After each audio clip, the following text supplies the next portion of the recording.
If you ever see a sign advertising a 1-hour massage for $40, you are not looking at a bargain. Rent, liability insurance, laundry, and a fair wage for a trained therapist simply don't fit inside that number. Somewhere in that math, something isn't what it claims to be. Okay, so you want to own a massage therapy studio. Calm music, dim lighting, a loyal client who books the same appointment every single week, a business built entirely around making people feel better. Here's what that picture doesn't show you. A licensed profession where your single biggest asset, your therapist's own two hands, can only physically perform a limited number of sessions per day before repetitive strain injury takes them out of the workforce entirely. A shadow industry operating under the exact same business category as yours, generating an estimated $2.5 to $3 billion a year nationwide. That makes banks, landlords, and new customers quietly suspicious of every legitimate studio sharing its name. And a therapist retention problem so severe that the single biggest threat to your business might not be a competitor down the street. It might be your own best employee deciding to go independent and taking half your client list with her. Owning a massage therapy studio looks like one of the gentlest, most feel-good small businesses in America. It is also one of the most physically capped, reputationally complicated service businesses you can enter. By the end of this, you'll understand exactly why and what actually separates the studios that build something durable from the ones that quietly struggle for years.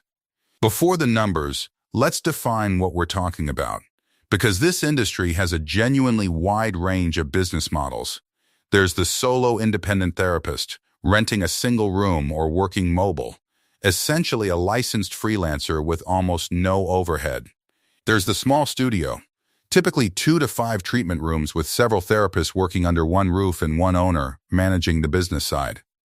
There's the membership-driven franchise model, the one Massage Envy popularized and now dominates, with over 1,100 locations nationwide, built around a monthly recurring fee rather than pay per visit. And there's the clinical or medical massage practice, often attached to a chiropractor's office or physical therapy clinic, billing insurance and positioning itself as healthcare rather than relaxation.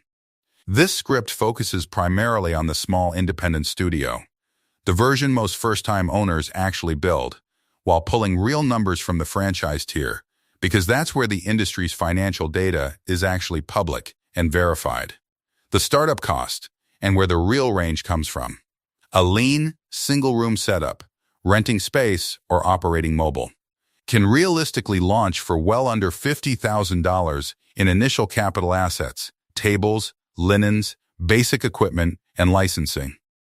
A proper small studio with several treatment rooms, leasehold improvements, reception furniture, laundry equipment, and signage typically requires around $53,500 in capitalized startup assets alone.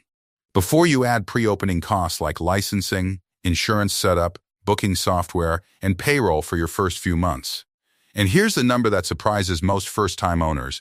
One detailed financial model of a realistic studio launch shows a minimum cash need of roughly $846,000 by month 2, once you properly account for working capital.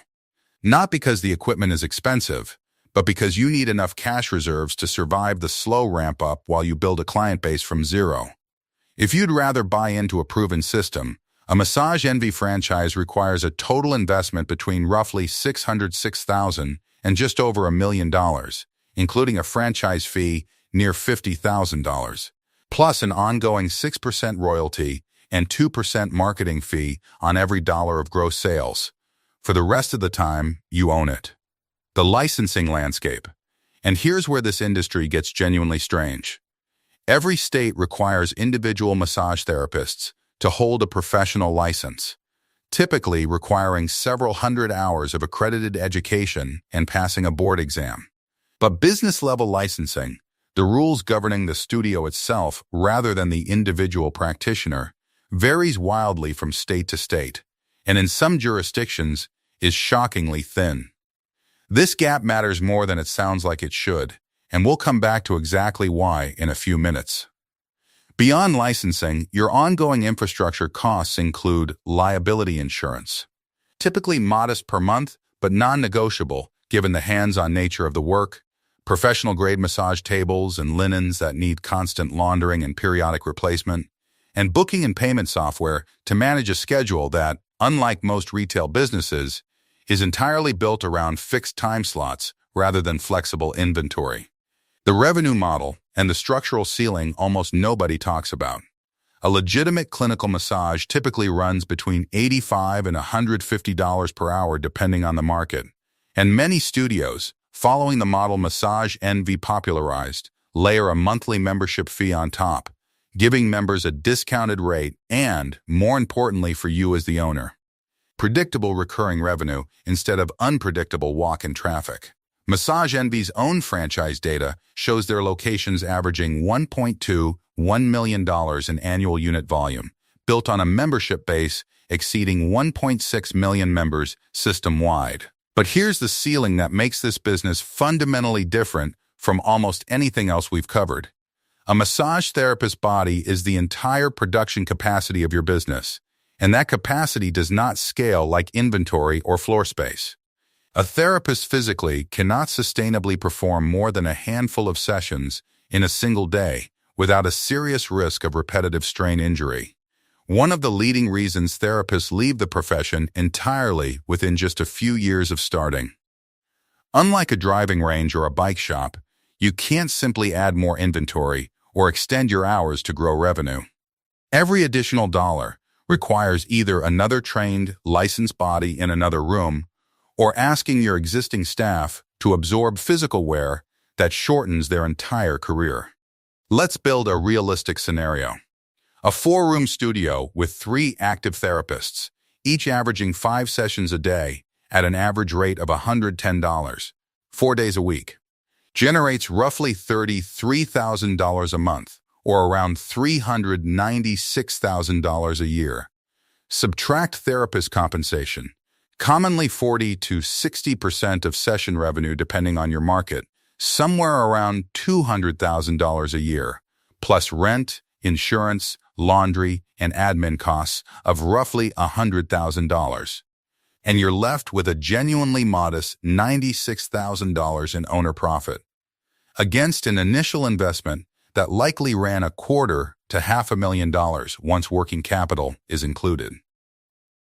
Now here's the part of this industry that almost no other small business has to contend with, and it's the risk that makes this business genuinely unlike anything else on this channel. Operating under the exact same business registration category as your legitimate studio, there are an estimated 9,000 to 11,000 illicit massage businesses across the United States, generating somewhere between $2.5 and $3 billion in annual revenue, roughly a quarter of the entire massage services industry's total size. These operations obtain the same basic permits, use the same industry terminology, and in many cities sit in the very same strip malls as legitimate practices, while actually functioning as fronts for commercial sex, frequently involving human trafficking victims who have little to no control over their own working conditions. This isn't a fringe problem confined to a few cities. Researchers have documented these businesses in every single state, and one state's own massage therapy licensing board reported the number of suspected illicit operations in that state alone nearly quintupling between 2019 and 2025. The human cost of this shadow industry falls first, and worst on the trafficking victims forced to work inside it, and that reality deserves to be named plainly rather than treated as a footnote.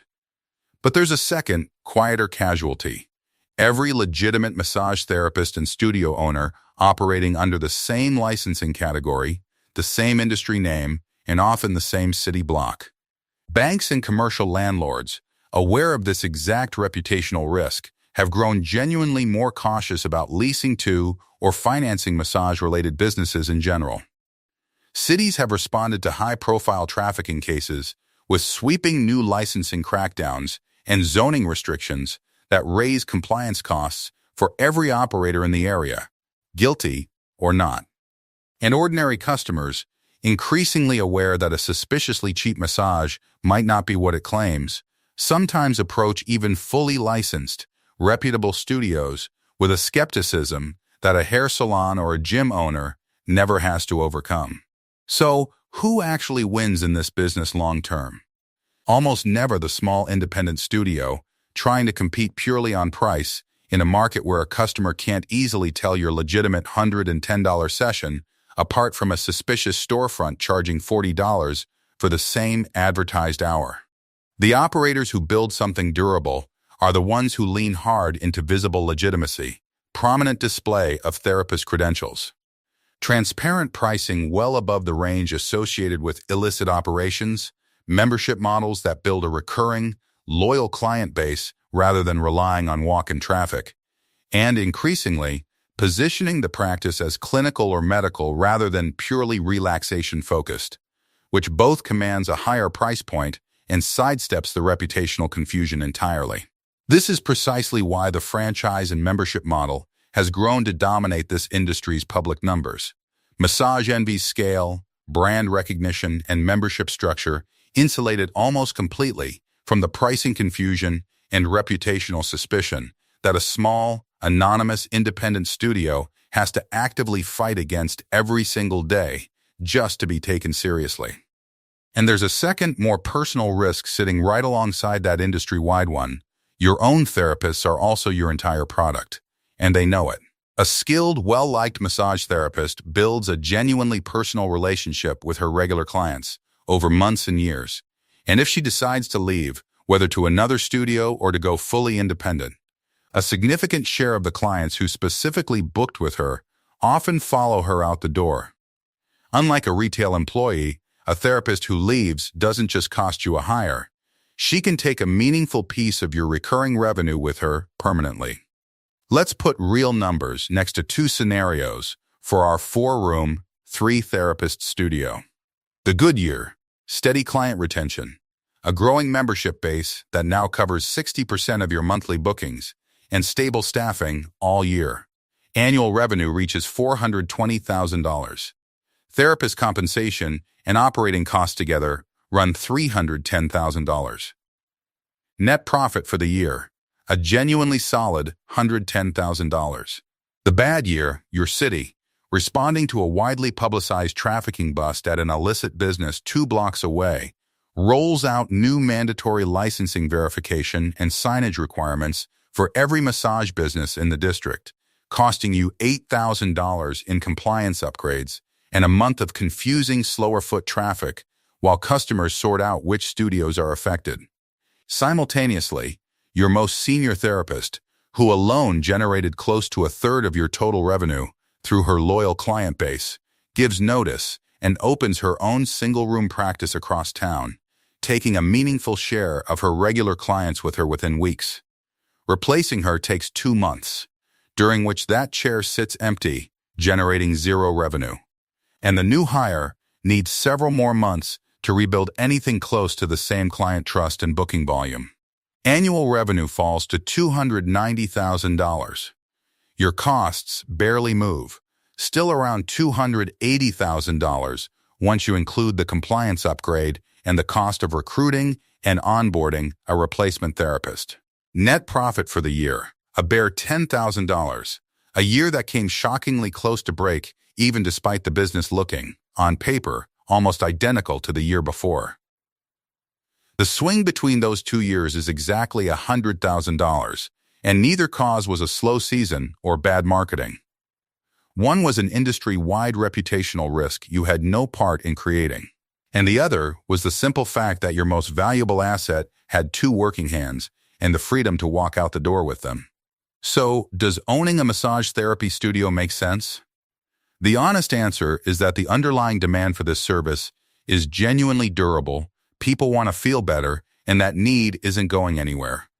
But this is a business with a hard physical ceiling on how much any single practitioner can produce, a licensing landscape thin enough in places to let an entire multi-billion-dollar shadow industry operate under your same business category, and a workforce that, unlike inventory or equipment, can simply walk out the door and take your recurring revenue with them. The studios that thrive long-term are the ones that stop treating those two structural threats as somebody else's problem. They build visible, well-documented legitimacy that a customer can trust at a glance. They build genuine loyalty to the studio itself rather than letting every relationship live entirely with one individual therapist. And they price and position themselves clearly enough that no one mistakes them for something they're not. The dream of the calm studio with the loyal weekly client is real, and plenty of well-run practices build exactly that.